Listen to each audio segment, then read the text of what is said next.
Welcome back, Fayettes and Fantasy Fiends, to chapters 22 through 27 of Blood of Hercules by Jasmine Mass. You're listening to Book for Two. I'm Scott. And I'm Genevieve. If you're new here, welcome to our brand of chaos. We bring the male and female perspective, the wild theories, the heated debates, and of course, the couples banter you never knew you needed, but now you can't escape. She likes her books loaded with spice, betrayal, and enough brooding females to make her own assembly of death. And he prefers his stories with end-of-the-world stakes, blockbuster brawls, and emotional damage that hits harder than a Titan's backhand. Every week, we deep dive into the books that wreck your soul and make you cancel plans. And right now, we are deep diving into Blood of Hercules by Jasmine Mass. And once a month, we shake things up with a standalone book review. So if you love unhinged theories, emotional damage, and two readers yelling about their fictional obsessions, you're in the right place. All right, now it's time for our favorite part. What's new with the podcast and our actual lives? All right, let's start with some podcast updates. Our guest spot episode where we fan-casted Quicksilver with the wonderful Loretta from Fantastic Pod is officially live. You can listen now on her channel, and she has posted several video clips on TikTok as well. Just search Fantastic Pod wherever you get your podcasts. Also, I did create a link on our link tree that goes to a playlist that has her episode on it. I am creating a playlist called Book for Two Podcast Friends with some of our fellow podcasts, and I will try to update it weekly to have their podcast stuff up there so you can listen to other podcasts that we also enjoy. That's right. Check our link tree. All right, next up is Book Club. November's pick is The Serpent and the Wings of Night by Carissa Broadbent. Woo!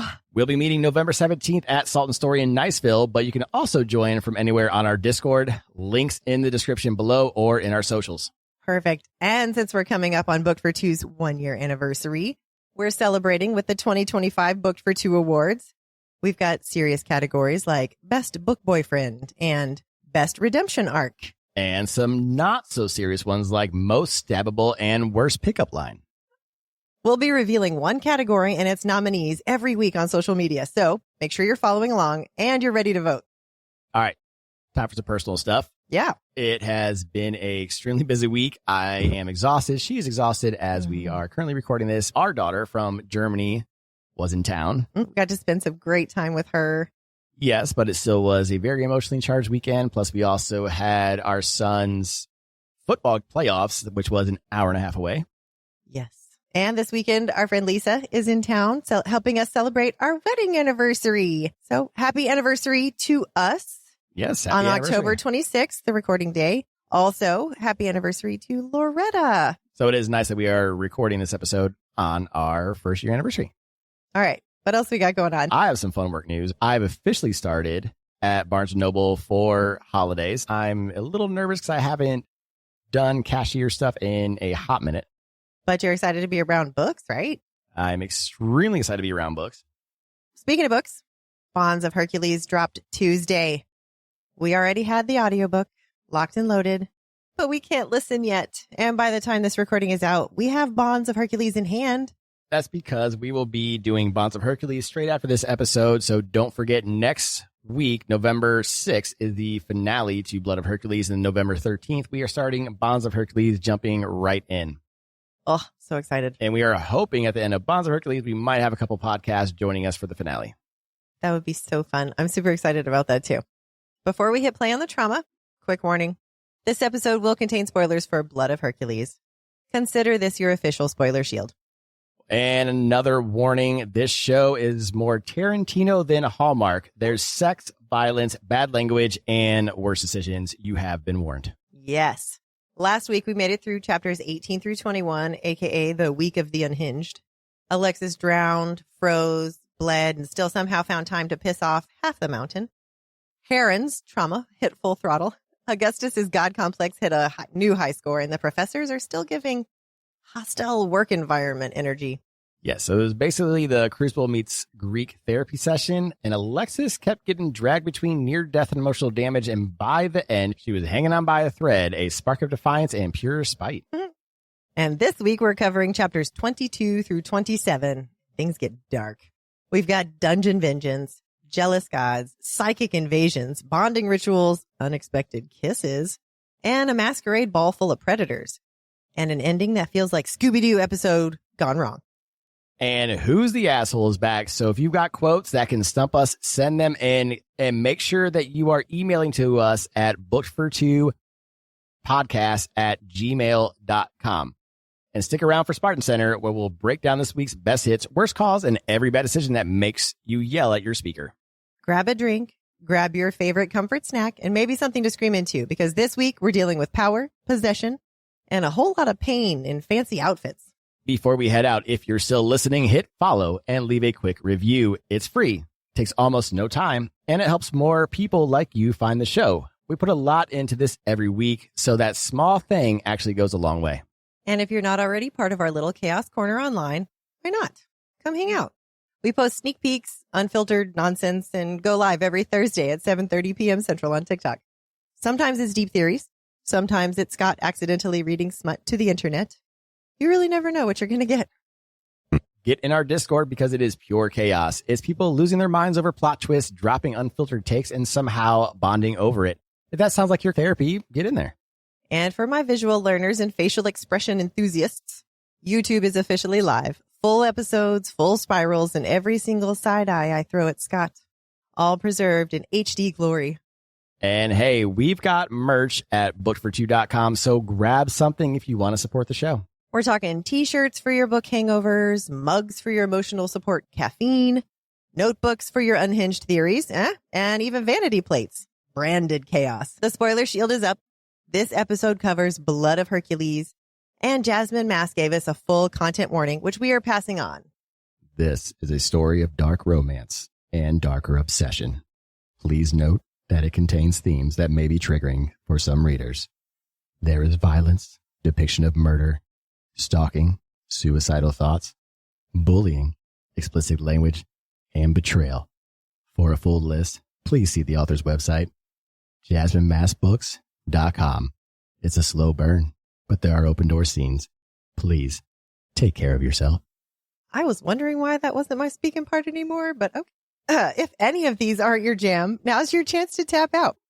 All right. Warnings dropped. Tea's hot. Chaos unlocked. Let's dive in episode 37, chapters 22 through 27 of Blood of Hercules by Jasmine Mass. Let's turn the page. Twisted Justice. Chapter 22, Augustus. A few hours earlier. The doctor's in. Unfortunately for him, so is Augustus. Welcome to the dungeon. All right. Alexis is finally out cold, and Augustus decides it's time for some quality bonding with everyone's favorite creep in a lab coat. And by bonding, dungeon core realness, chains, cold stone floor, one man sweating bullets as he realizes this is not Heron's brand of scary. This is Augustus. The doctor even relaxes for half a second when he sees who it is. Poor fool. Augustus might look like he has manners, but there's just that customer service filter. Before the murder playlist kicks in, you can practically see the HR complaint writing itself across this guy's face. And Augustus drops the question, calm as ever. Do you treat all your female patients this way? And suddenly the doctor wish he'd called in sick moment had arrived. And the doctor's response, a masterclass in why women have trust issues. He basically says, she's a mutt. She wouldn't have noticed. And also, boobs. Boobs. That was the defense. Sir, that's not medical curiosity. That is a crime and a one-way ticket to the underworld. This man works for the House of Hermes, supposedly one of the most respected healers in the realm. And here he is talking about adding another pair to the spank bank. Every woman's nightmare, even unconscious, she's still not safe. Augustus snaps. This isn't just vengeance anymore. This is personal. You can almost see the what ifs flashing behind his eyes. What if they hadn't been there? What if it had been Helen instead? The doctor immediately starts babbling. It's not a big deal. She doesn't matter. And Augustus just shuts him down with pure poetry. Alexis' hurt matters more than you ever will. Ooh. And then he tells the man that Alexis is his to protect. You can see the doctor's soul leave his body right before Augustus lights him up like a psychic napalm and orders him to, rip himself apart. And Augustus stands there watching, smiling. Some people meditate to cope. Augustus uses murder ASMR, apparently. Let's talk about this shit. Augustus is actually pretty diabolical. Made that dude tear himself apart. Yeah, he just wears a mask now, in public. I'm not saying he didn't deserve it because the dude's a creep and he has probably done this to more than one woman. Guaranteed. That is terrifying and I hate that. And Every unfortunately, woman is. I think this is our author kind of calling this out in real life, saying that there are doctors who do this. So women, prepare yourself. And I do question straight male gynos, just saying. Yeah, we usually request women for that reason. If I was a woman, I wouldn't trust it. I'm a man and I don't trust it. Honestly. The only reason I got my hysterectomy is because he was the only one in the area that would do it. Surgery is, I think, different I because guess. surgeons make a little bit more money and it's very skillful with the steady hands. But like someone who's just like a straight up gyno, like, You're a little interested in the vagina, I think. am I wrong? There's difference, right? Just like with any other doctor, because you have a doctor who you go see for your everyday keep up as a woman, just like you would as, when you just go see a normal doctor. Then you have specialized doctors who do surgeries for certain body parts. So I'd imagine there's a woman reproductive surgery. And that's probably what the dude is who does the hysterectomies, right? Yes. But is he a gyno or is he just a reproductive surgeon? I'm not sure. I'm not sure exactly how they delineate that. I'm curious about that. Anywho. Let's put on our tinfoil hat. Okay, what are we tinfoil hatting? Can Domus take you anywhere you want to go? You just have to want to go there and visualize that place? That's a good question. You just have to want to go there and visualize that place. That was how I took how it was worded. So I'm curious about that. What do you think? I would have to agree with that because how else would they just poof around in different places? 'Cause they don't just poof home, but they're able to because they poofed to the high school. There's a lot of poofing going. There's a lot of you have to just want to go there. Okay. Yeah, that makes sense. You have to probably just think of the person and that's the home. But Domus, I just think, is just the word home. And what he's saying is you think of the person, you visualize the person, and I think it takes you there. I have no idea. Interesting. Yeah. Anywho. It's like the word domus is like abracadabra.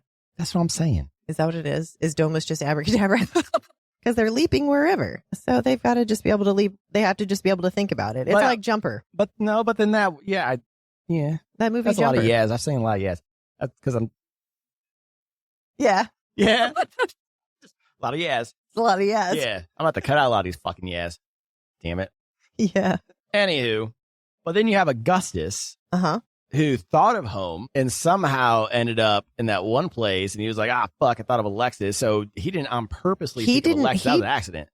So do you really have to concentrate? And he just fucked up and thought of Alexis split second and then it took him there. So it was an accident, you think? It's not like an accident. He didn't mean to go there. Literally. He said, this woman's going to be the death of me.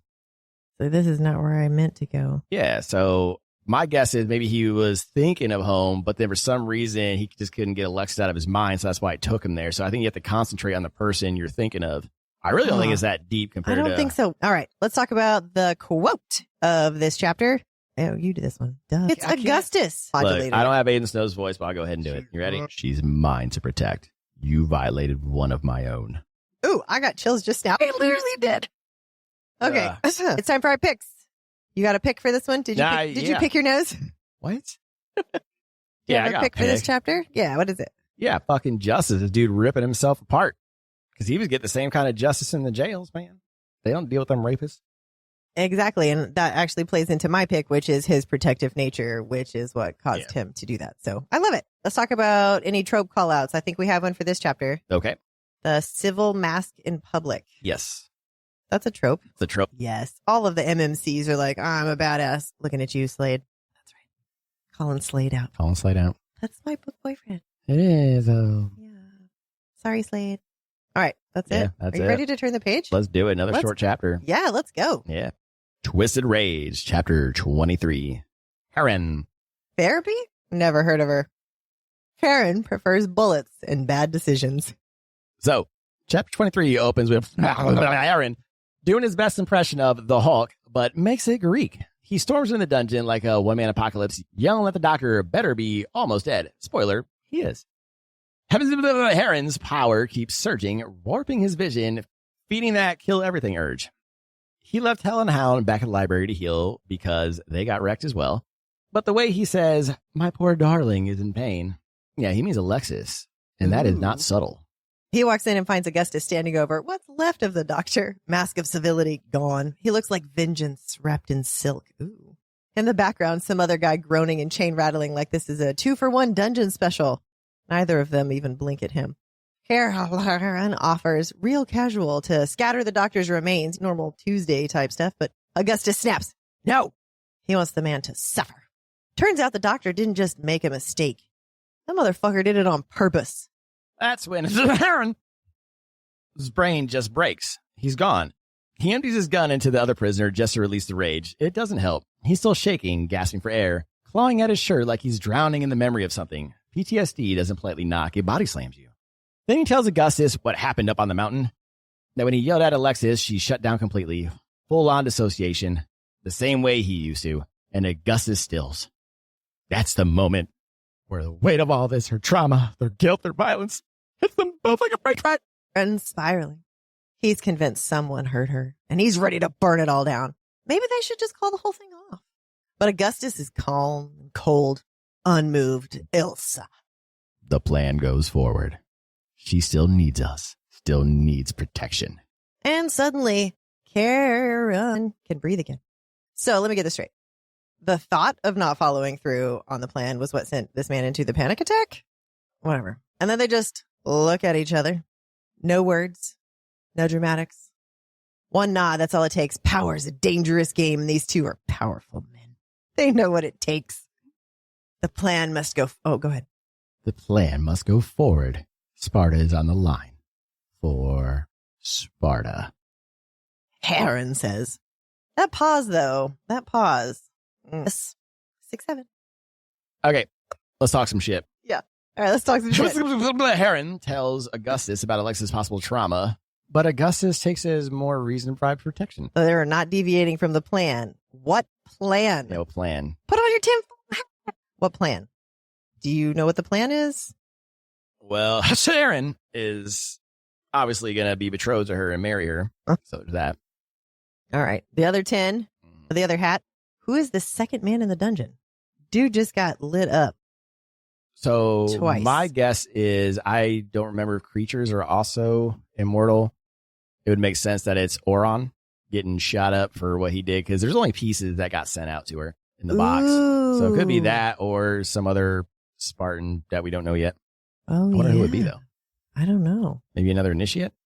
They aren't Spartans yet. They wouldn't be immortal yet because the person came too. I peeked through all the words, but all right. Let's talk about the quote. If she's been hurt before, maybe we should. And then Augustus cuts him off. Should what? Should not go through with the betrothal thingy that we assume is. Maybe. I don't know. I don't understand why he's freaking out about it. He just doesn't want to put her in danger. I don't know. And Let's move on to our picks. yes. So my pick is making himself feel better by shooting the dude. Yes. I get it. Yeah. Especially when they can come back alive. You can just keep doing it over and over. So I wonder how many times he does that a day. I don't know, but is that a healthy way to let off steam? Could be. I mean, I guess it depends on what that particular person is chained up there for. If it's like the doctor, then okay. I'm not saying it's a healthy way for a normal person. But it might be a healthy way for Aaron. Yeah, for that guy. My pick is my poor darling was in a lot of pain, and he was talking about Alexis. And I thought that was so. Oh, my goodness. So that was my sweet. pick. Barely even knows her. Darling. Creepy. It is a little creepy. A little creepy. And that's why I love what this author's doing by just fucking with us and all these tropes. All these tropes. Yeah. I don't know Speaking of tropes. So I don't know if people have realized yet by reading this book is she is literally making fun of romantasy in a romantasy book. This whole book is just making fun of a lot of the tropes of romantasy, and it's hilarious. Is that your favorite part of it, you think? Still like romantasy, but I like that she is just turning some of the tropes on their head and just showing how ridiculous they can be. She's not saying that they're bad tropes. She's just showing like how ridiculous they can be, like with and Augustus, just being way too obsessive. It feels too obsessive, and it does feel over the top for a reason. She's doing that on purpose because every single shadow daddy in all these books are obsessive, and she's mine and mine alone, and that's what she's showing here. These guys are insane and chopping up body parts for a girl that they barely know, who they think they're in love with, and that happens in these books. They barely know the girls, and they are so in love with them because fate or they're mated or some bullshit. But speaking of tropes, go ahead. Yeah.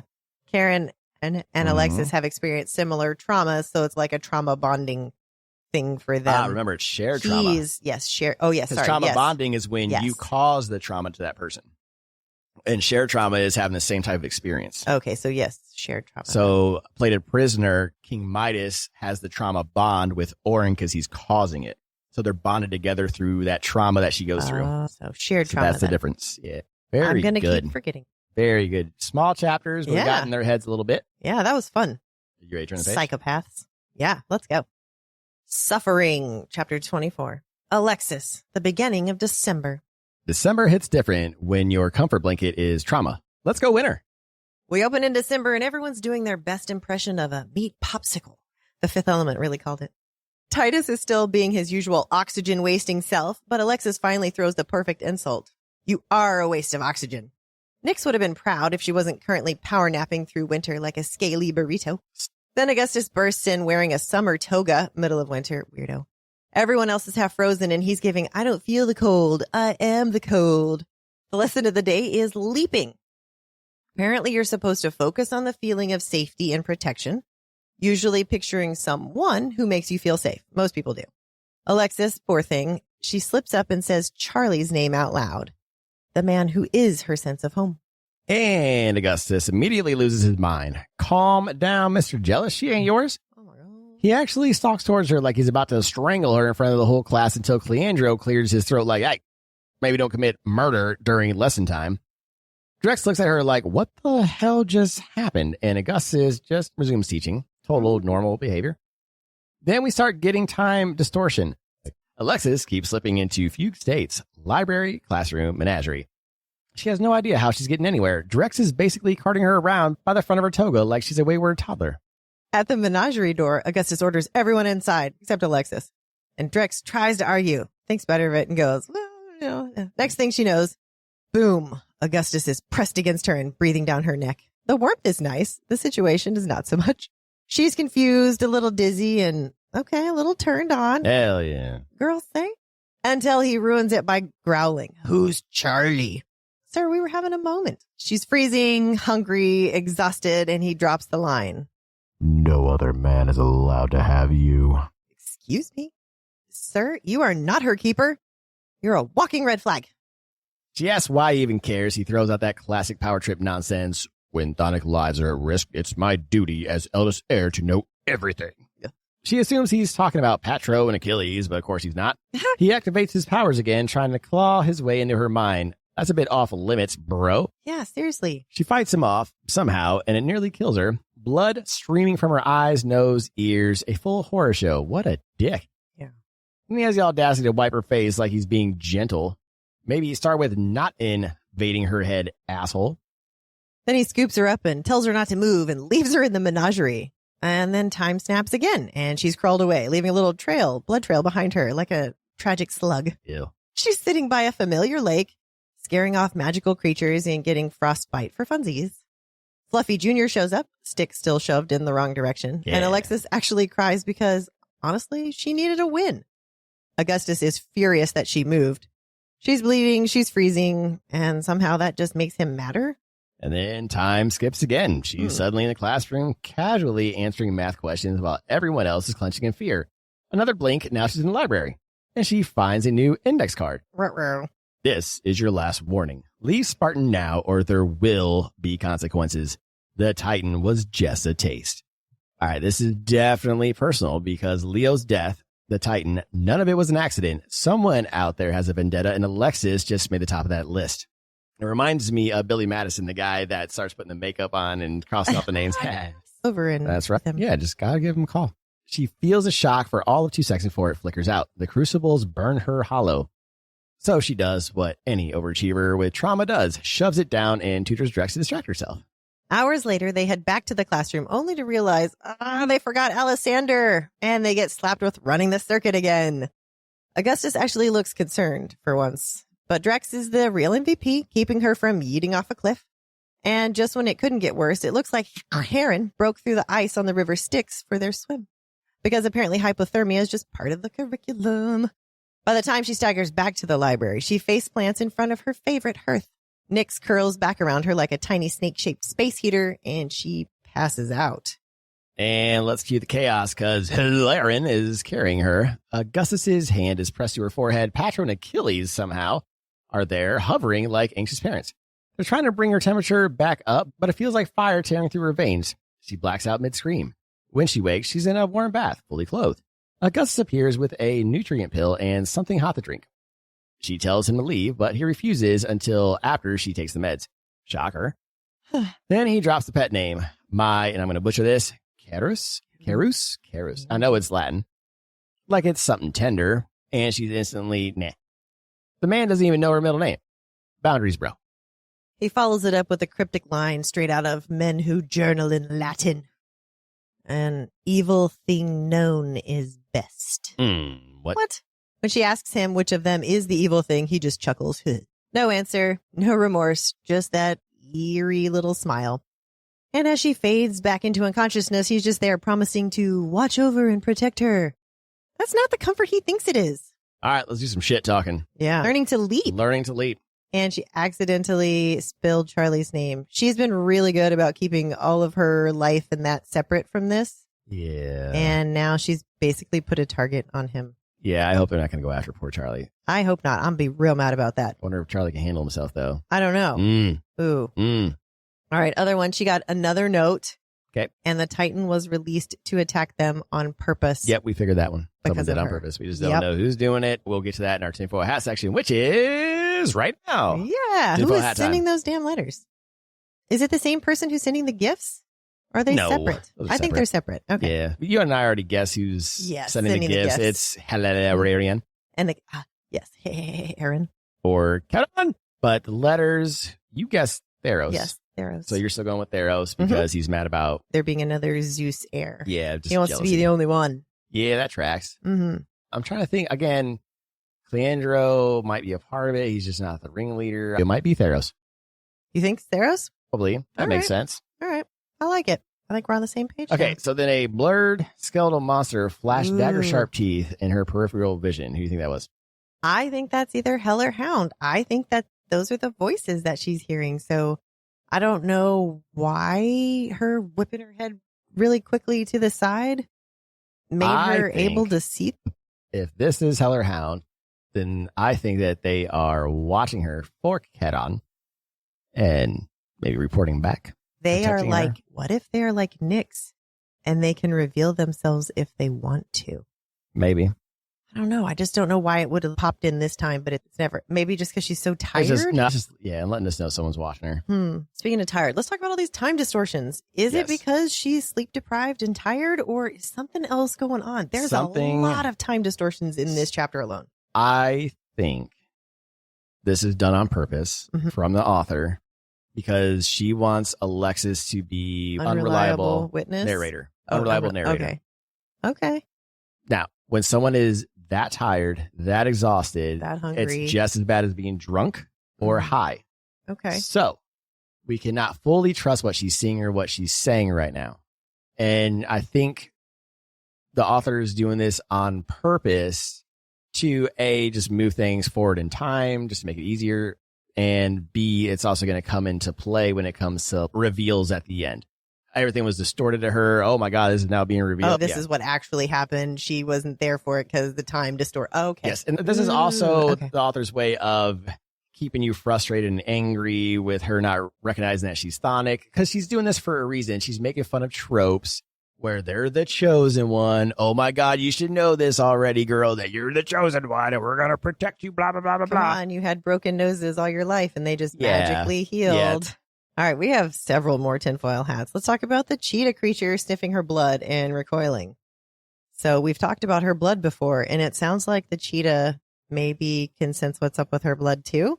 Yep, we think it's poison blood, and I think the cheetah sensed that something's wrong with her blood. Yeah. I think her blood's going to end up saving her in the long run. Yeah, something's definitely up with the blood. Okay, so is she going to bond with Lucky Jr.? What happened? Okay. Now? Are you okay? If it's Theros Okay. with the shield bullshit, Ooh. what if he traps her and he's like, I'm going to kill her, blah, blah, blah, blah, blah. And then she's bleeding somewhere. And then somehow her blood gets into his system somehow, or she does it. She figures it out. And she's like, oh, here's some of my blood. And then he's and dies. And then He's what now? and dies Okay. from her poison, like everyone else did. That would explain the whole shield scene. Because nobody can get through. Augustus couldn't get through. Ooh. And nobody would be able to stop her. But if she's in there with him, she can do some damage. Oh, I think her blood's going to come into play on that one. I think you're right. All right. Is she going to bond with Fluffy Jr.? Yeah, that's obvious. Yeah, too. It's, again, that is another normal trope that Oh, that yeah, she we is could doing totally put that in the trope section. with the ugly creature. The ugly it's creature. so cute that it's so ugly that's cute. And of course, because it's going to bond with her. And, you know, that's a normal trope that these girls get with the uglier, less fortunate one. And we saw it in Dungeon Crawler Carl with the raptor. The 3-feathered chicken or something. Yeah, because Princess Donut was like, ooh, I want that. And it was the ugliest thing in there. But of course, they took it and it ended up being like a badass velociraptor. So win-win. Yeah. So I think Fluffy Jr. is going to be the exact same. It's going to be the monster that everyone's afraid of. Ooh. That's why it's grown. Because remember, she says it doubled in size. Yep. Fluffy is going to be the monster everyone's afraid of. Guaranteed. I assume it's going to be some mythological creature that we know of, but I can't think of what it would be. Yeah, he's going to So grow. I'm He's going to super grow into excited. something super fucking cool. I think he's only a puppy. So it's That's something what that it looks like a sounds dog. I'm going to have to look it up. White fur. And it's about knee high now, so I don't know. This could Okay. be Yeah, fun. I'll look Okay. it up. All right. When she's talking to Poco, is she speaking a weird language? Is she speaking to Poco the way she talks to Nyx? That would explain the looks when she was in high school, too. Yes. Like Drex looks at her weird, which is why I'm questioning. So 'Cause- I'm wondering if Poco can understand, just can't verbalize. You know what I'm saying? Like she can speak raccoon, but because he's not as smart as, say, a siren or something, he can't speak himself. Ooh. So maybe she can speak to all Or maybe he's creatures. just choosing not to speak because if she's And speaking, I was wondering yeah, if 'cause he if was she's just speaking choosing. raccoon, then he'd have to be able to speak. He's just probably just, fuck you. He just screams. I don't know. I'm curious I about wonder if that he's one. going to talk to her at the end about something. Drex might have just looked at her weird because she was Huh. just screaming or she was just mouthing off to a raccoon. It could have just been that. Okay, so I have another one. Mm-hmm. Nyx is in Brumation, which you learned about from one of our people, Yes. Thank you. who is Thank real you, name Cat. Cat. God, we have a lot of cats. We met We got a lot of cats. 5 more cats that are live on Wednesday. Yeah. It's fabulous. Holy shit. Welcome all the cats. Okay, so I still think it's possible she's Fate. Okay. And you think the brumation Is when she's out being Fate. um, Not because she's not needed right now. So she's out doing Fate things. Right now, she does not need special guidance from. I mean, it's also December though. Yeah, it could just be that simple that she's really in Brumation, but I like to be way out there in the ocean, Pacific, paddling along. Yeah. I might tinfoil a hat ocean. So I still am going to play with Nyx because no one else has showed up with purple eyes yet except for Fate. Well, you got somebody else? No, sorry. My brain just started piecing things together. Yeah, I saw like the sparks coming from your ears and shit, and everything was catching fire. And I was like, fuck, she's thinking. Oh. Like, when you're on YouTube, everybody, I'll try to point this out. You literally watch her brain just go like a light bulb. It was fucking hilarious. So, Whoa. what are you on about? I was thinking about what Nyx said when she never said that her person was dead. She said her person was gone and that she couldn't get to her. So we assume that it's Medusa. Yep. I'm still going on that theory. Who's in what am I charge going of where Medusa is? Hades. And who do we think is her dad? Oh, so you think Nyx is using... No, not necessarily. I think it's just going to be a happy coincidence of, oh shit, this is where I was trying to go. I don't think Nyx is doing it on purpose. I don't think it was a coincidence. It could just be a fate thing. Fate's always in on it. What if fate put Nyx there? Fate's involved with Nyx. But do you think fate is Nyx? Or fate and Nyx are... Why would fate have an animal protector? The fuck does fate need an animal protector for? She's still technically a Spartan, isn't she? No. She's above a Spartan? Yeah. Fate's, yeah, that's right. Fate's are above Spartans. Yeah. Animal They protector might for. still have one. I don't know. And it's an ancient race. Ooh, it's an ancient race. She did get she did get upset with Medusa. So Uh-huh. Oh, man, I am still stuck between those two. Let's talk about the quote for this chapter, though. Yep. That also coincides with our picks. We might as well just bring all these together. So the quote All right. coincides with my pick, your pick. Go ahead. She finally mouthed off to Titus, "You're a waste of oxygen." And he dared her to repeat it, and she did. And Yeah. I fucking love it. And I'm sad that Nyx was asleep for it. I was just happy I was listening to the audio so I could hear the narrator get super excited about the fact that she finally said it. Like, it was actually pretty funny. Yeah, and you got to hear it in the narrator's voice. Yeah. It was fabulous. All right, let's talk about the trope call out for this one. The new nickname, which is, we think, what, my darling in Latin? That's another trope for sure. Just another nickname. Another nickname. So we've got Carissima and Carus. Right. All right. Now we got the lore talk. We talked about it already, leaping about having that strong concept of home, but focusing on the feeling of safety and protection. And it still said most imagine a person. So it is not always a person.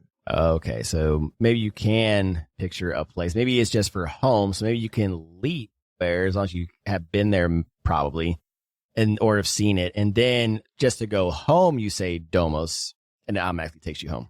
I don't think. But Domos takes them everywhere. Not just home. Domos took them to the school. I think that is just the feeling that they have to have, the feeling of safety. And then they have to say, right now, this is where I'm imagining that is. I don't know. That's what I'm going with. I'm sure we'll see more of it. All right. Sorry. You ready to turn the page? I am. Let's go. Bonding with Protectors, Chapter 25, Alexis, late December. Time to find your familiar or get brain boiled trying. Let's go. We fast forward to late December, T-minus 1 month until the initiation ball, and it's miserably cold and dark inside the mountain. Makes me rethink moving back north. I don't want to. What? I don't want to move north. I miss it so much. Everyone's miserable. And it doesn't help that things are weird between Alexis and Augustus, with him creepily staring at her like she's a mystery he can't solve. Cue Titus to break the silence with his classic women are weak spiel. Bold take considering all the men keep getting offed. Facts. Then Maximum jumps in with his annoyingly chipper attitude, but listen, because for once he has actual useful info. All right, here we go. Apparently, 3 initiates dying in 1 year is above average, so they're a little bit concerned. Huh. Then Maximum tries to flirt with Alexis, and I'm sorry, but if I had to guess, the man probably votes Republican. Yes. Thankfully, Saved by the Bell, or in this case, Professors Pine and Augustus, they show up together. And that only ever happens for test results. Except there's no test. Plot twist. Today's the day that they bond with their protectors. Cue the excitement for everyone except Alexis, who's convinced the entire animal kingdom actually hates her. Probably. Then they get 1 hour to bond. And the second those gates open, it's Pokemon Go in there. Cassius lands a long silver-tailed falcon. Okay. Ooh. Alessander gets a purple 2-headed bird. Hopefully not a parrot. Oh, dude, that's cool, though. Oh, that'd be so annoying. A 2-headed parrot? Oh, my God. They might make some beautiful music. Yeah, I'm just not with the bird thing. No, man. And, of course, Drex ends up with his toucan buddy. Then Titus and his new eagle companion started on Alexis, but who's there to protect her? Fluffy Jr. And he scares the absolute shit out of Titus. And apparently, he also got a serious size upgrade. Fluffy sinks his teeth into Titus's leg, and Titus tries to sick his eagle on him, but Alexis scoops Fluffy up before any harm can happen. Titus starts ranting that Spartan law allows him to claim Fluffy's life since he was attacked. Not just attacked, he's missing a chunk of his fucking leg. Good boy. Good boy. But that's not happening because Fluffy is about to be her protector. Big moment, people. She looks him dead in the eyes, soul meeting soul, and says the word, Domus, and... Nothing. Oh, wait. Maybe it's buffering. Maybe it's running on Windows 90. It was prime Windows. No, this was 95. Sorry. Yeah. But then it hits her. All-consuming connection she can't describe, like someone turned her soul into a live wire. And suddenly our so ugly he's cute little murder muffin now has 1 black eye and 1 white eye. What? We called it. I didn't think it was going to happen. I thought so. I did not. Just in time, too, because Cleandro burst in to ruin the mood. 5 hours of study, you don't get no pizza party, no gold stars, more homework, go. When Augustus meets Fluffy Jr., he's anything but impressed. Confused would be putting it mildly. Befuddled, flabbergasted? Kerfuffled. That's the word I'm looking for. You can also throw Grumpy and Big Mad onto that pile. He's not exactly thrilled about her choice of protector. And yet, because he's close to her again, she's all hot and bothered. When he finally walks away, she knows she's in trouble. All right, let's talk some shit. Takeaway? Biggest, of course, is that she bonds with Fluffy Jr.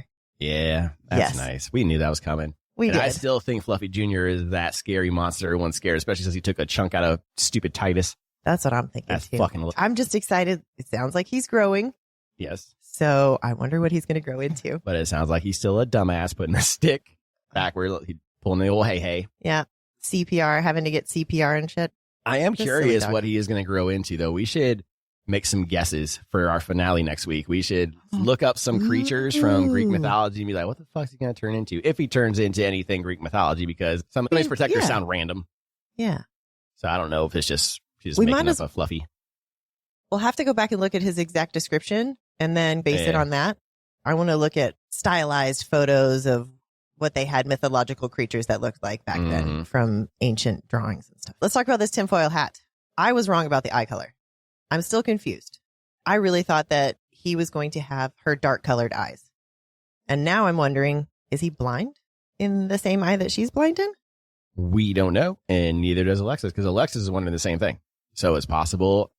And there's something that happens at the beginning of the next chapter we'll talk about. And then we could probably get a little bit deeper into that, because I have bigger questions based on how they feel after this bonding, all the initiates. Oh, okay. So then we can get a little bit deeper into maybe Fluffy Jr. might be blind as well. And this might be why. And we'll explain it next chapter because we're not there yet. Okay. Fabulous. So at this point, I'm going to guess that he's blind in the same eye. All right. Let's talk about the quote of the chapter. There was two of them, actually. One of them was more hilarious, and I'm going to let you take this one because of who it is. Your teeth chattering is obnoxious. Freaking Titus coming in with a win. That is a good one, though. Oh, and then Alexis, when she's trying to bond with Fluffy Jr., if you reject me and boil my brains, I will not forgive you. That's a good one, too. All right, let's talk about your pick for this chapter. Okay, so my favorite pick is the way Augustus just looks at Fluffy Jr. What the fuck? Only Alexis would bond with this miserable looking fucking creature. And he's like, God damn it. If she just doesn't listen. She refuses to protect herself. Now she's bonding with this fucking thing. Oh, it's man. Hilarious. He is very annoyed.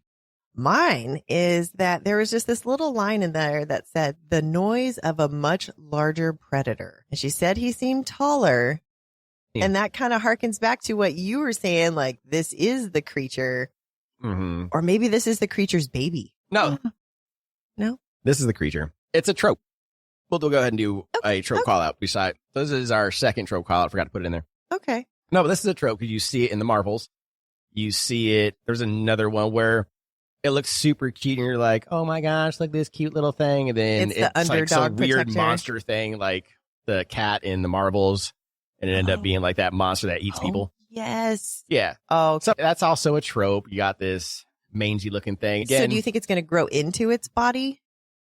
Yeah, it's going to grow into something crazy. I'm looking forward to what our author has for this because, again, I think Fluffy is a bit of a joke. Uh-huh. Because they always have these magnificent creatures, and that's what she's joking about with all these Olympians getting these beautiful creatures, and here's Fluffy, which just matches her personality perfectly.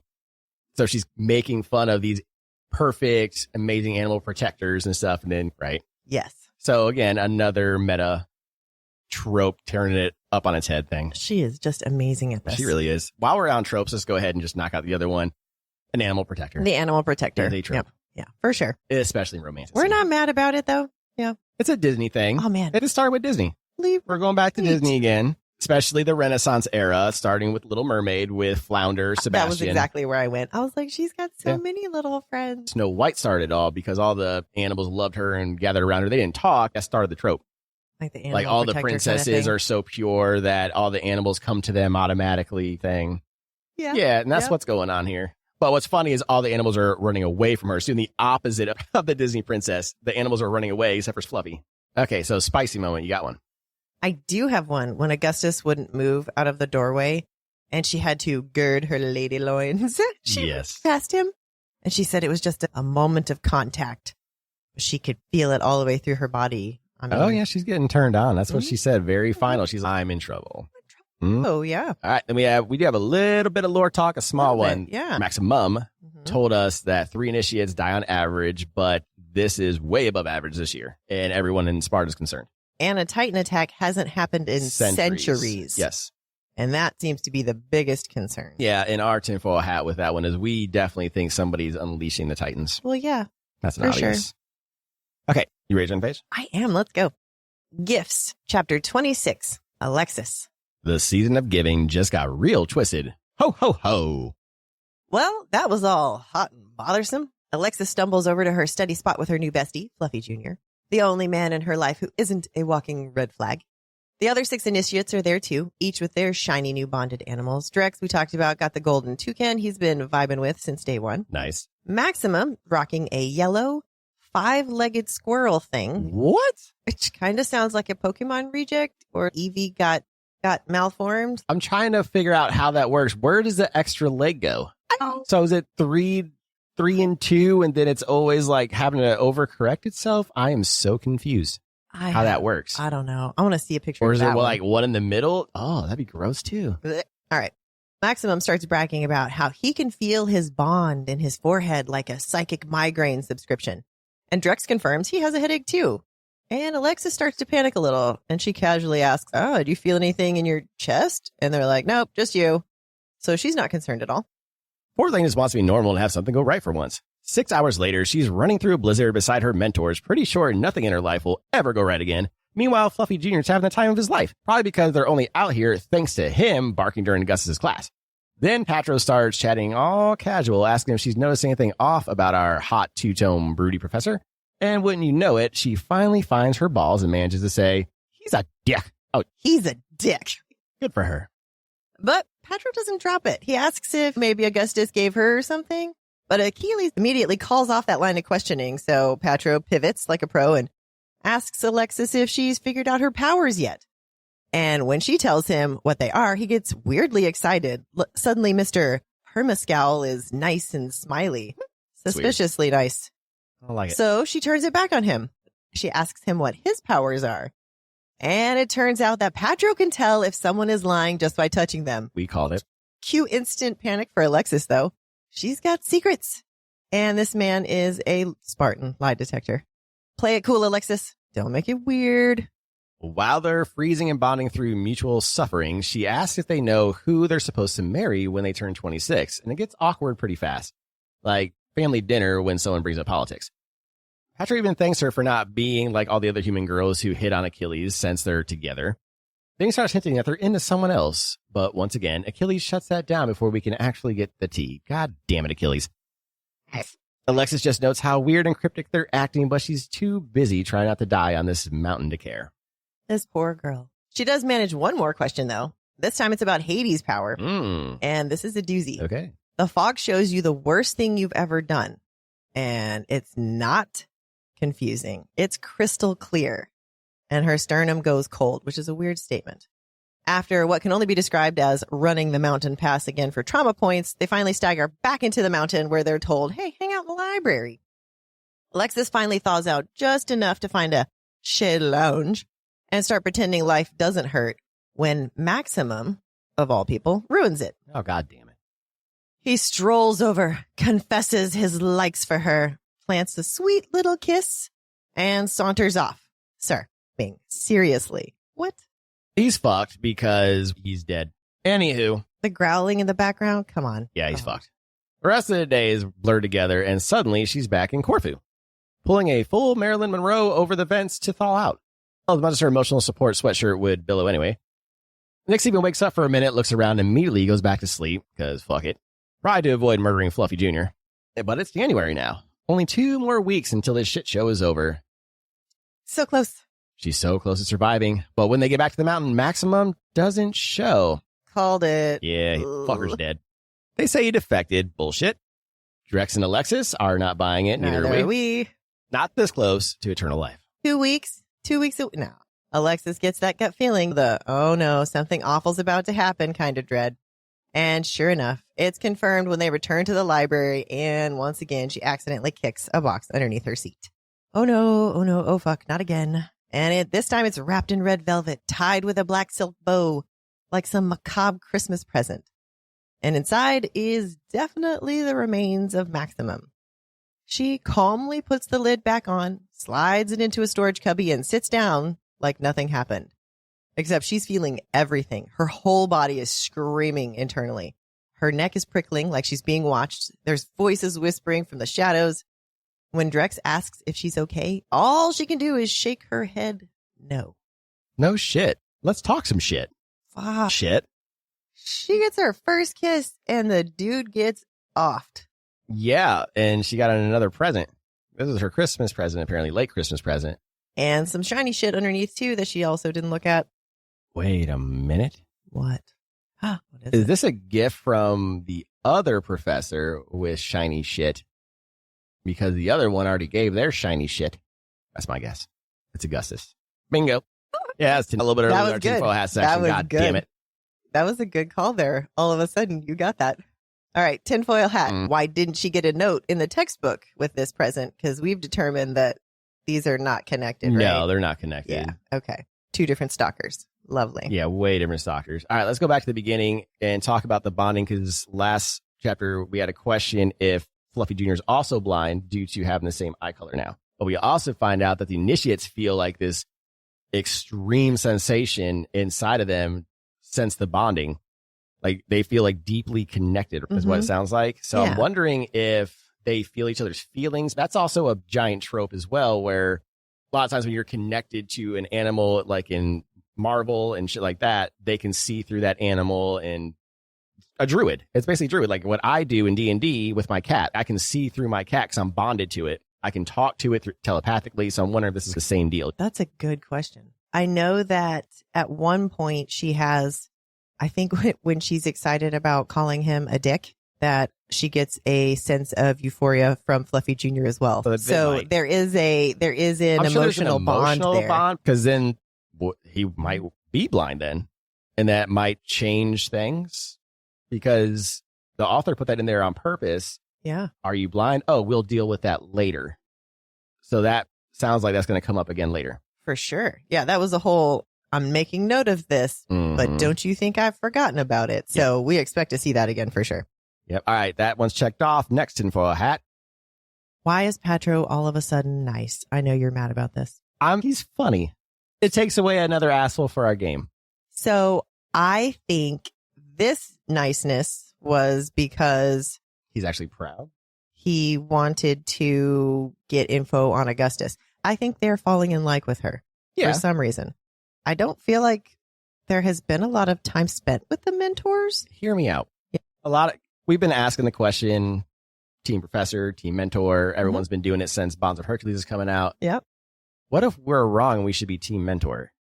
Because they treat her much better than the professors. And the way he lit up when he found out she had a power, that's how you should light up. Yes. Like when someone you like says something like, oh my God, I'm so happy for you, blah, blah, blah, blah. And the way he's protective with Achilles, and he's thank you for not being one of those crazy girls. And that's the only reason why he was pissed at her, because she's not this crazy bitch that's trying to get with my man.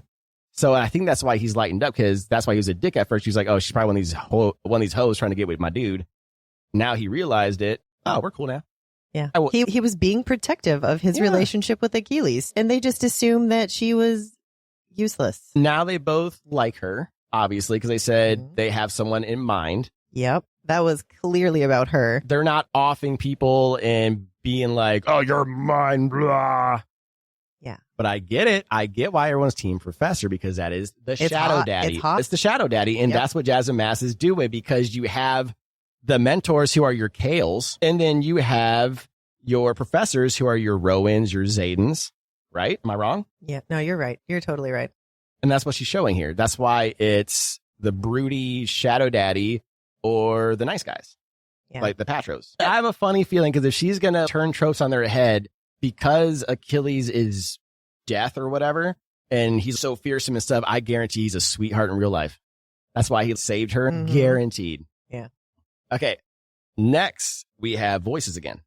Yes. Still think it's Hell and Hound, right? Yeah, for sure. So we're just going to move past that. We have something new, though, that we learn about Hades. Ooh. Go ahead. Yeah, that's so weird. So Hades' power is supposed to be crystal clear, but all she saw was fog and voices. Lots of screaming. Did the boy with the horns exist before? That's a good question. I'm going to say yes. What if they're not visual and it's all in your head? Because he was punching his head. He wasn't pointing things out visually. No, but she ran into him. She bumped into him. Yeah, but then he still killed himself. Yeah. She bumped into him and he said, I'm sorry, I didn't mean to. But then he started going on yes, about I things. do. Yes, I did. I lied to you. And then he started bashing his head in. Because he lied to her? No, not her. Whoever was tormenting him. That's what I mean. Oh. I don't think he can see them. It's in his head. And I think that's what she was hearing, was all that in his head, and his power just probably amplifies like trauma that happened to you. That's my guess. Heard her mom, and she heard all of that stuff happening. Yeah. I want to go back to that chapter to read exactly what she saw again before we move on. Okay, so let's break it down one person at a time. All right, Mom, a woman wailed. A woman wailed. Man begged me to call the Spartans. That's her foster father. Okay. So that was foster mom and foster dad. A young boy sobbed. Charlie. A strange male shrieked in pain. Christos? No, because she hadn't done that yet. Strange male shrieked in pain. What is that? Are we sure this isn't a vision from when she was taken? Maybe. And Nyx hissed in confusion. So if this is supposed to be the worst thing that she has done, wouldn't it have been killing her foster parents if we think that's what happened, or her mother? Because the blood and blood touched. They touched while she was bleeding. So we think that her blood is poisonous. So that might have been the worst thing she's ever done, because she has never killed anybody until that moment. Ooh, yes. So that was her first murder. But who was the other person wailing? The strange male shrieking in pain? Yeah. It might have just been part of the black fog, maybe, because Nyx also hissed in confusion. But the young boy sobbing sounds like Charlie. That's Charlie. So I'm not sure on those last two. Yeah, those two could have been mixed, like you said. Could have been what was happening in real life. I still think if this is the worst thing she has done, the worst thing she could have done is kill somebody. And we think that she killed her foster mom. So, all right, let's get to our quote. This is a funny one. Nyx finally woke up. She took one look at Fluffy Jr. and immediately went back into brumation to stop herself from killing him. Nice. Which is funny, unlike your pick. Oh, Patro being nice. At first, I didn't like it, but now I like it. I was going to say I didn't like it. I am going to miss the barbs. Yeah, the barbs were good. Because he had some good ones. Him and Titus were neck and neck for biggest asshole. So now maybe Titus will take the lead on that one. Oh, he's already got the lead. He's had the lead even before Patro became nice. Oh, that's true. Titus's he started. shit Oh, is yeah, he insane. started out with some. The one where he roasted ones. her in front of all of Sparta, where he said that basic. She's not even all that. What about her? Oh man, your eyes are far apart. And she's got a double chin or something. I don't know. It's hilarious. All right, your pick. My pick for this one is I sat and waited for the kiss to pass. About fell out. I don't even know if she responded at all. I think she just literally sat there. I feel her pain. I told you about my first kiss, right?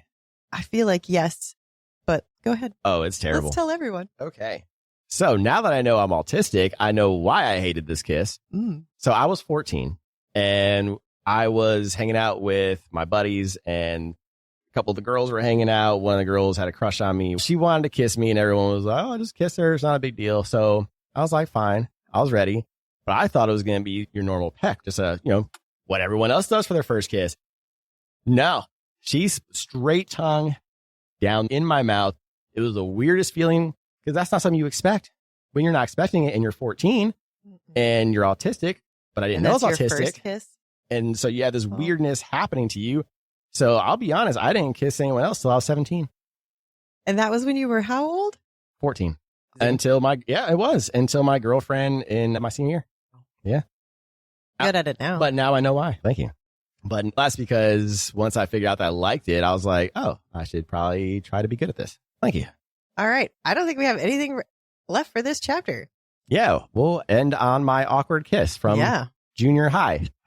Are you ready to turn the page? Let's turn the page. The Spartan Ball, Chapter 27. Alexis, 2 weeks later.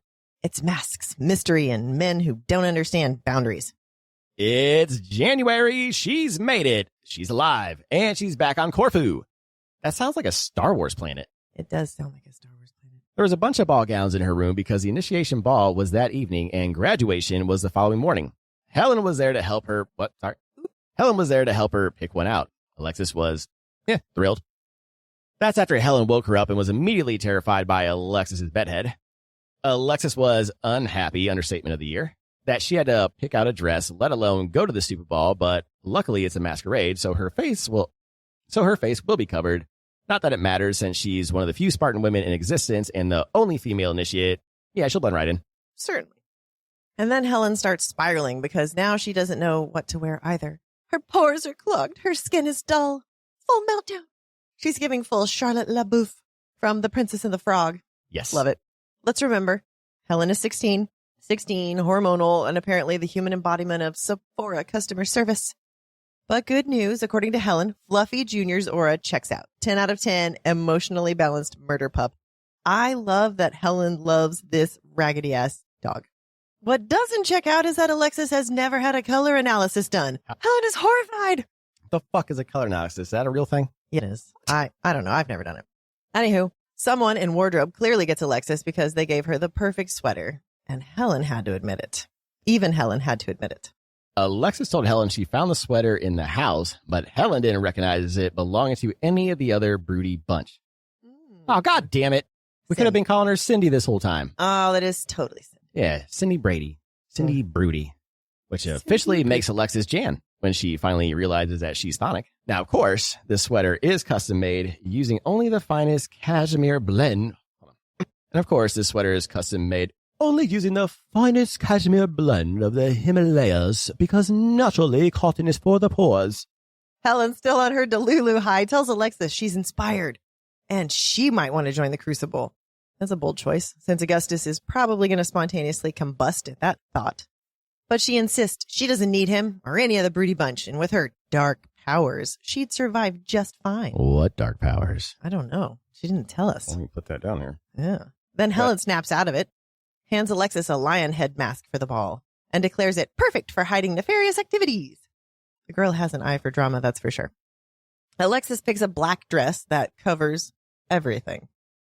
Helen tries to add color. Alexis gives her the emotional equivalent of a blank stare. We're not doing pink today, Barbie. That's right. However, this was a braless dress, and Alexis wasn't exactly thrilled about her nips making a guest appearance, but cue Nix to wake up during this conversation. Between her and Helen, they finally convince Alexis to wear the dress. They meet up with Patro, who's wearing a boar mask, and Achilles rocking a hyena mask. Now remember these masks because they'll matter later. Okay. Then, boom, they're left away. At the ball, there are hundreds of people dressed to the nines, and they're in animal masks. It's giving Met Ball at Mount Olympus, which feels a little excessive for only 5 initiates. Met Gala. Oh, what'd I say? Met Ball. Oh, Met Ball. Sorry. Nope. It's given Met Gala at Mount Olympus, which feels a little excessive for only 5 initiates. Yeah, that's a little weird. Helen then warns her, everyone's using voice modulators, so no one's going to recognize. No. Helen warns her, a lot of people are using voice modulators, so don't even bother trying to recognize anyone. So this is another trope call out section. You're going to call it out later. Yes, I will explain the genius behind it because this is so blatantly obvious. The readers is way too obvious to hide your voice and masquerade. It's so cliche. That's the point. It's supposed to be cliche. And it's hilarious. But go ahead, babe. Hours later, Zeus finds her wearing a snake mask. Okay. Interesting. And does his awkward dad thing, of course. He's proud. He's rambling. He's a Greek god version of, I love you, but I don't know how to show it. It gets weird because his attention seems to draw someone else's, a figure in a jaguar mask. Huh. After that, she realizes she's alone. There's no Helen, no Drex. Graduation's in 3 hours, and no one's leaving. That's totally fine. This isn't horror movie energy at all. After a while feeling out of place, a modified voice behind a wolf mask and crystal eyes asks her to dance. With a possessive tone and whole alpha thing happening, she declines, but another wolf shows up, this one with emerald eyes, and they both insist this time. The way they dance could only be described to a song like Wicked Game by Chris Isaac or Provider by Sleep Token, because this is a very hot scene. So if you want to listen to those songs while reading the scene, go for it. Now, we're not going to go through the whole dancing scene here. You can relive that in private.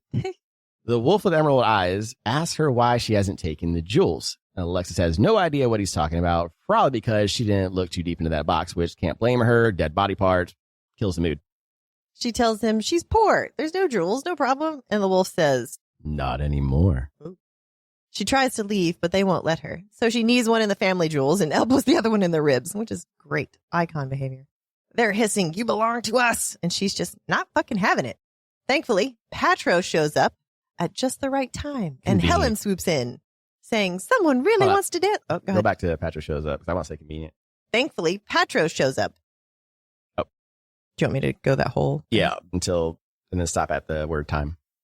Thankfully, Patro shows up for once in his life at the right time. Convenient. And Helen swoops in too, saying, someone really wants to dance with Alexis. As they walk away, Helen is grinning ear to ear. Apparently, everyone's talking about that dance and how hot it was. Yeah. Good for Alexis. That's main character energy. Now, the person who wanted to see her, Professor Pine, he's trying to talk, but she's too flustered from the dance to even process it.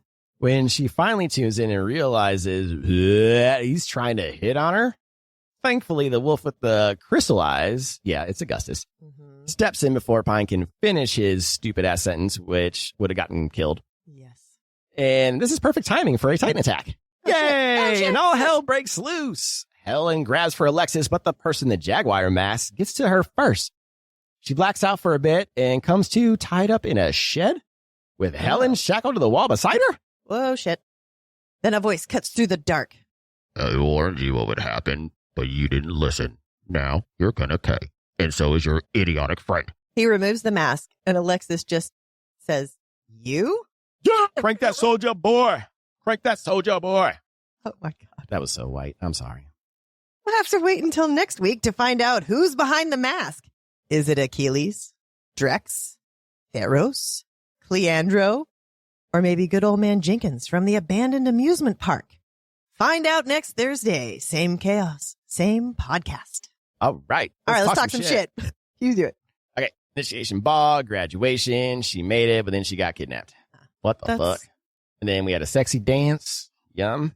I love how she ended this chapter, though, and I hate that it was the last chapter for this week because But also, we also see Alexis becoming more independent. She is starting to stick up for herself a lot more. Yes, it's like she's seeing these tropes and is not falling for it. Exactly, which we'll get to during our trope call out in a minute.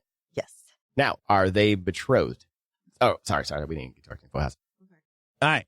Tinfoil hat time.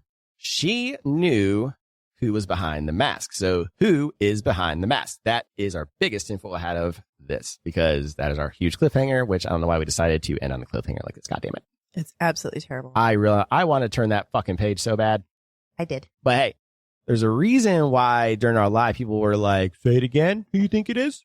So one of us is onto something. So who do you think it is? I think it's Theros. Why? Because he was mad at her at the symposium. When Zeus was talking to her about, I'm going to start training you maybe. And he got all bent about that.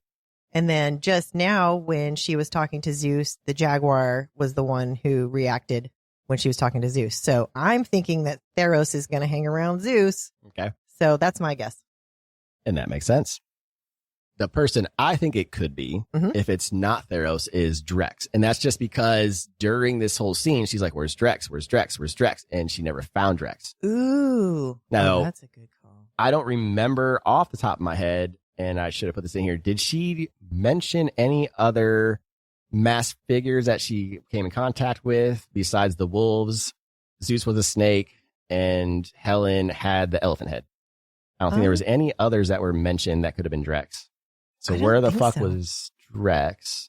Unless it's just an off, I was just looking for him, and then all this crazy shit happened.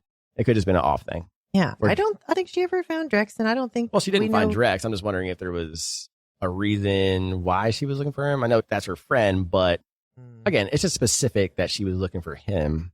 I see where you're going. So is it a mislead, or has it been Drex this whole time? Keep your friends close and your enemies even closer. That's what I'm saying. So it's either that or that. And he was there when she was opening the textbooks and he had opportunity. Yep. All right. Next info hat. Okay. What does Patra know? And did he know that the wolves were his kin? I'm going to say yes. I'm going to say yes also. I think he knows what's going on and he's not liking it. And that's why he was asking about Augustus while they were running up the mountain, because something's going on here. And he's asking about the gifts. I don't think the broody bunch are talking. I think there's two different plans going on between the mentors and professors, hence why we have to pick a team. The professors have to get married. Yeah. They're older than 26 now, so they have to get married. Patra and Achilles are still early 20s. Yeah, that's true. So they've got years. Yes. So is Alexis technically betrothed to, we're going to just go ahead and say it, Karen and Augustus, because those are most likely who gave her the jewel. Are we going to say that she is betrothed, even though she doesn't know the jewels exist? It's 3 gifts, right? Yes. So what would be the gift that Augustus would have given? So the jewels The One body set parts. of jewels from each of them. Yep. Is body the body parts from each of them. parts? Yep. That counts Okay, as a so gift. that's 2. And then the sweater was from Karen. And the blanket. The blanket. There you go. Okay. Oh, Augustus got the blanket in there. You sly motherfucker. Sly. She is not going to be happy about this. Exactly. Because they're doing this behind her back. This is some slippery shit. We'll get to that. Yep. We'll get to that. All right. Let's move on to Helen's powers. Yeah. Oh, So- all she did was allude to them being dark. But what I like is that she is so confident in Helen's getting that vibe from Alexis. You are empowering me.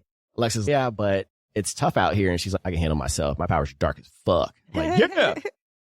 I'm like, Cindy ain't fucking around. But Alexis is with everybody, and why are people having to do this? This is stupid. Exactly. We're going to talk about this on our Fally big time because I'm thinking she's going to turn this thing on its head. Yeah, she's turning all these tropes on their head because that's why she's making fun of this Spartan Academy. It's like the Fourth Wing Academy or the Harry Potter stuff. You It's know, all the academies. yeah, and then all these ridiculous things that they have to do. Oh, sleep deprivation, starve yourself, blah, blah, blah, blah, blah, weird shit. Oh, go run a mile. What? Oh, it's just ridiculous trope after trope, but she's not shitting on them. She's just having fun with them. Just like we talked about with Scary Movie also makes fun, but respects the genre. But Scream was the other one that, you know, is scary, but still is meta and makes fun of the horror genre.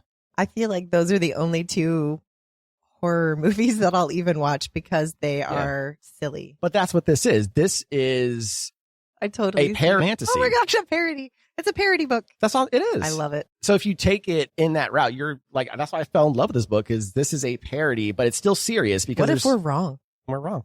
But What if Jasmine Mass is like, what the fuck are they talking yeah, about? like I meant this to be serious. This God is damn supposed it. to be fucking serious. Ah, What are they fuck. talking about?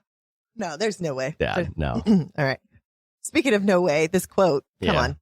The Free the Nips and Lips campaign was a mindset, not necessarily a reality. As a man, is not- I don't understand this, so you can speak on this one. It's No problem. social conditioning. Yeah. It's social conditioning to have to wear those. They are not comfortable. They're not comfortable. I don't know even if they have science behind wearing them at this point. I wear sports bras or whatever's comfortable because I'll wear what I want. Mm. So, yes, I have this mindset and reality. All right, let's talk about your pick, though. Our picks this Yep, same pick. Just her kneeing them in the crotch when they wouldn't take no for an answer. So they got their fucking answer. It didn't move them. They were No. still there, but at least they got their answer. That's but again, that goes back to the spicy moment as well. The whole dance scene was the spice moment. It was very sexy, and it was sexy. true. It was. But again, it was going back to the trope call. She is making fun of tropes, right? With the sexy dance and you're mine. I own you, blah, blah, blah, blah, blah. I'm going to take care of you. That's the shadow daddy trope right there. And that's without her permission. And that happens a lot in these romantic books. I'm going to take care of you. It's my job, but you never ask my permission. A lot of times they just automatically do it. And women go gaga over that, which I get because yes, a man should want to protect his woman. Don't get me wrong. But this is possessive. This is not different. Not This at the expense of her independence. yeah, exactly. They're not allowing her independence. She's not allowed to be herself. You will stay here and dance with me. No, the fuck I won't. Bam. And then that's why Patro had to step in, was like, back the fuck up. So that's why I might be sliding here to mentor. I can understand that. I'm wondering what would have happened at that exact moment if Patro had not interrupted, because they were asking, why don't we go somewhere else? My question is, they have powers. Are they using them on? Better not be. I don't think so, because then they. But again, all these shadow daddies have these mind powers, and that's what she's alluding to, that they are. Augustus has been in her mind, and Yeah, but she's not feeling the pressure or anything. but so. it doesn't matter. It's been the professors the whole time that have been in her mind. Oh, The mentors yes. have not been doing this, because there was only Mhm. one time where Patro accidentally touched her and got the truth, and said something about lies. It was earlier in the chapters. Remember when we were trying to figure out what his power was, and he says something about truth or lie at the end of the chapter. I forget, but it was like an accident. He didn't mean to use his power on her. No, he did. Did he? Yeah. It was about her upbringing or something like that.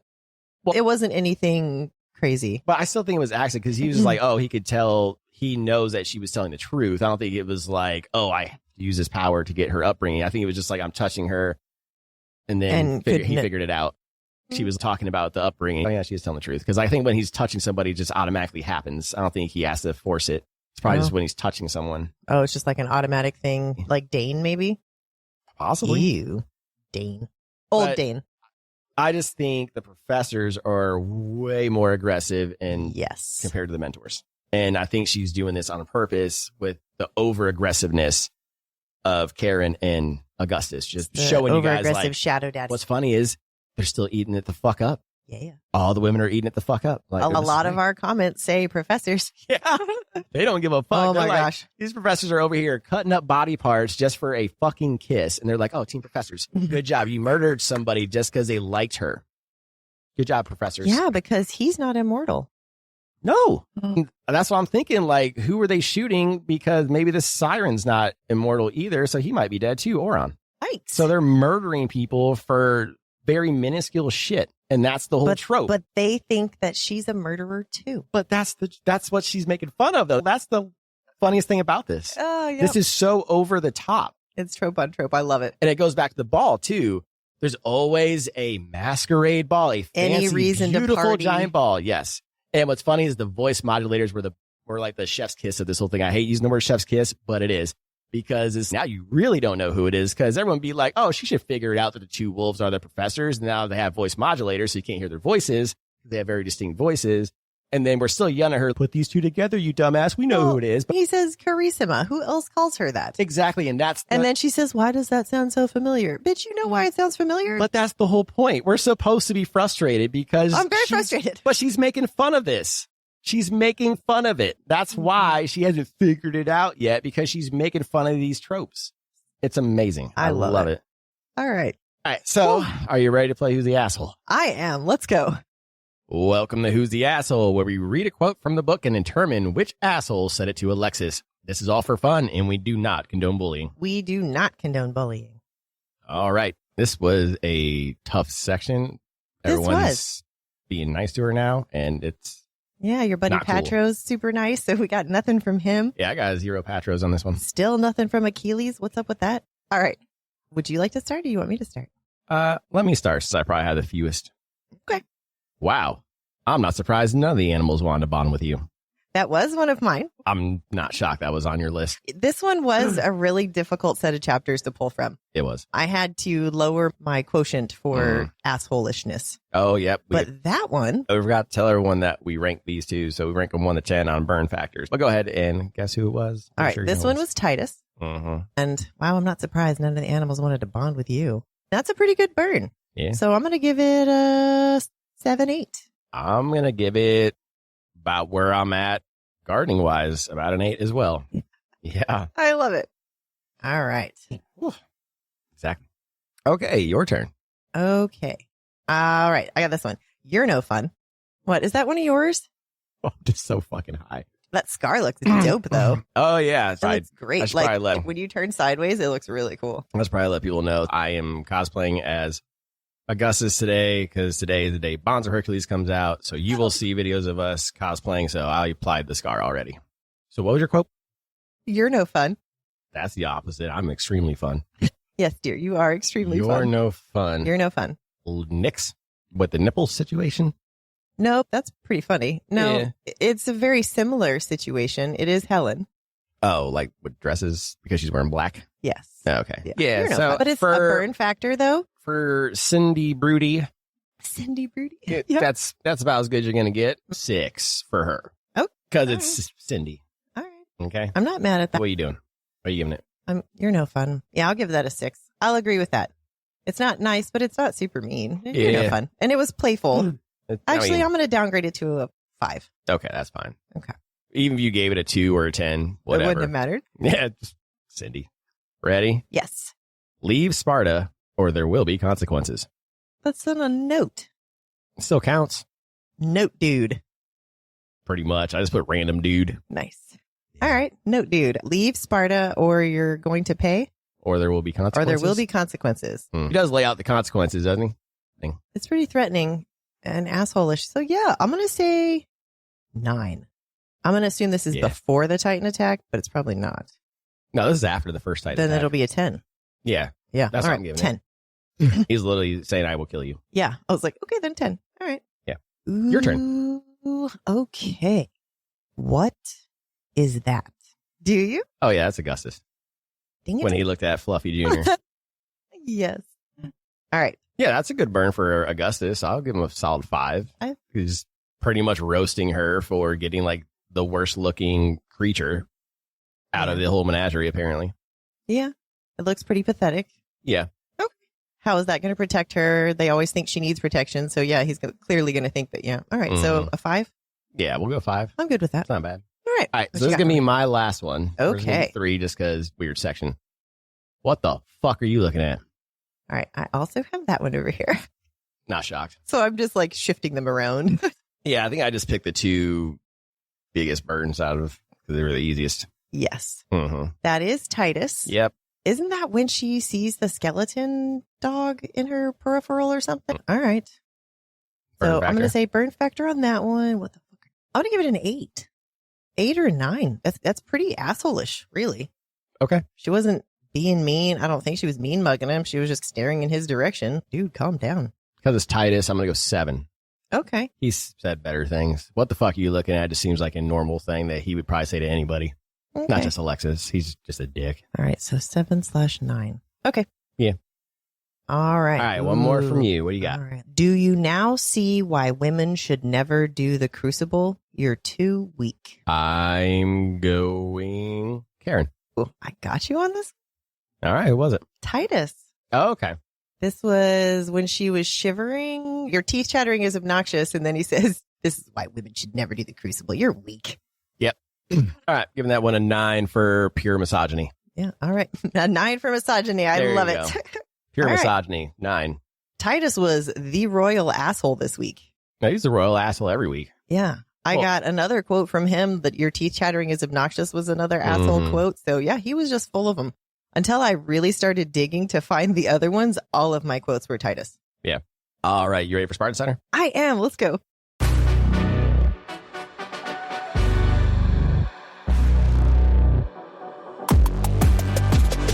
The Crucible's fallen apart. Bonding rituals, murder confessions, and a masquerade that ended in a kidnapping.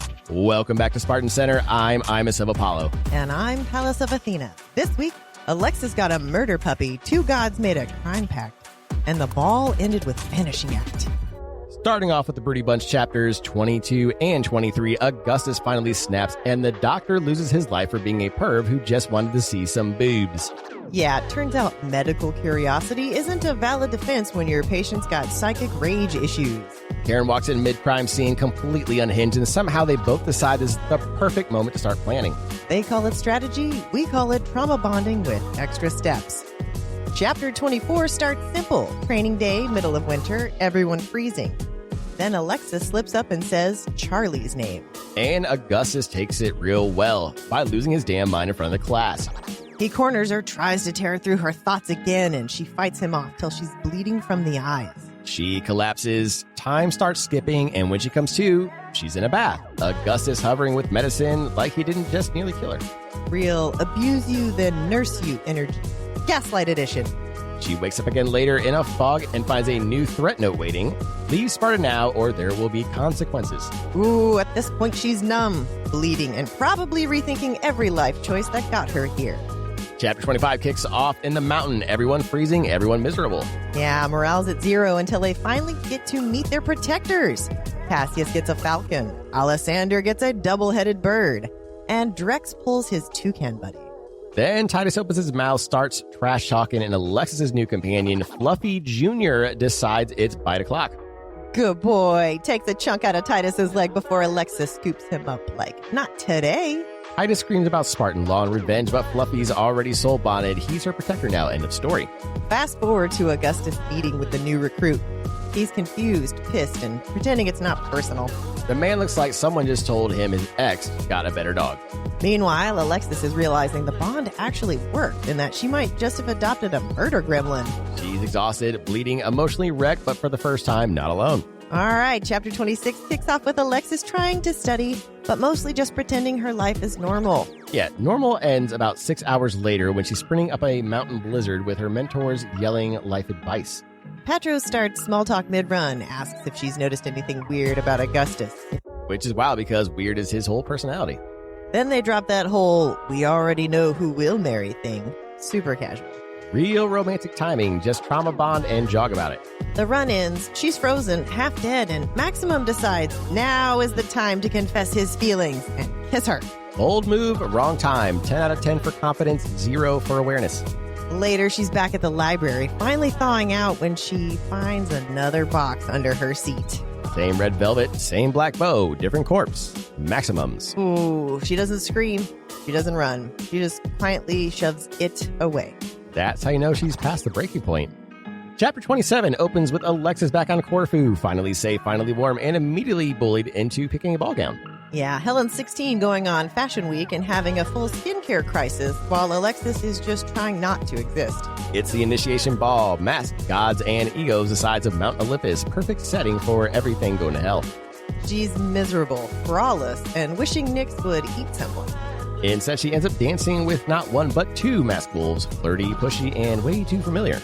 The kind of scene where the music's slow, but the red flags are moving fast. It gets hot, it gets weird, and just when you think maybe she's catching a break, Titan attack.